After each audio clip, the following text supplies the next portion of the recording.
નમસ્તે વિદ્યાર્થી મિત્રો, આજે આપણે અંગ્રેજી ભાષાની અંદર કેવી રીતે એને સરળતાથી સમજી શકાય, સ્પેલિંગ કઈ રીતે યાદ રાખી શકાય એ માટે એક નાની એવી પ્રવૃત્તિ કરીએ છીએ. આ પ્રવૃત્તિ આપણે બધા વિદ્યાર્થીઓને હાજરી સમયે અથવા તો ફ્રીના સમયે કરાવી શકીએ છીએ. આપણે અંગ્રેજી વિષયમાં ધોરણ 6 માં એલોમાં 615, 7મામાં 716 અને 8માની અંદર પણ આ એલોઝનો આપણે ઉપયોગ કરી શકીએ છીએ. તો દરેક વિદ્યાર્થી જે સ્પેલિંગ રજૂ કરે તે તમે બધા શાંતિથી જોજો અને અઠવાડિયે આ સ્પેલિંગને આપણે બીજા વિદ્યાર્થીને ચેન્જ કરીને આપી શકીએ. આવી રીતે આપણે આખા ક્લાસને આ જે કાંઈ સ્પેલિંગ છે એના ભંડોળને આપણે વધારી શકીએ છીએ.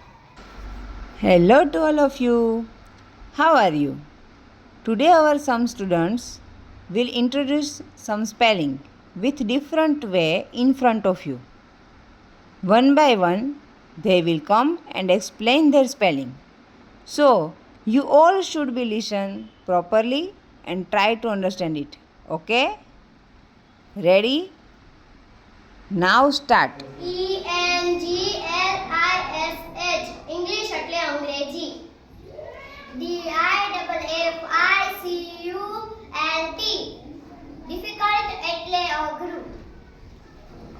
START start એટલે શરૂ. WRITE right એટલે લખવું. ENVIRONMENT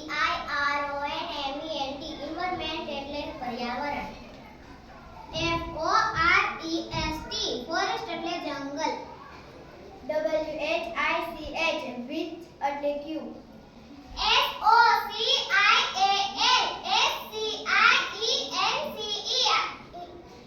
social science એટલે સામાજિક વિજ્ઞાન. SCRENCE science એટલે વિજ્ઞાન. CONFIDENCE confidence એટલે આત્મવિશ્વાસ. PLA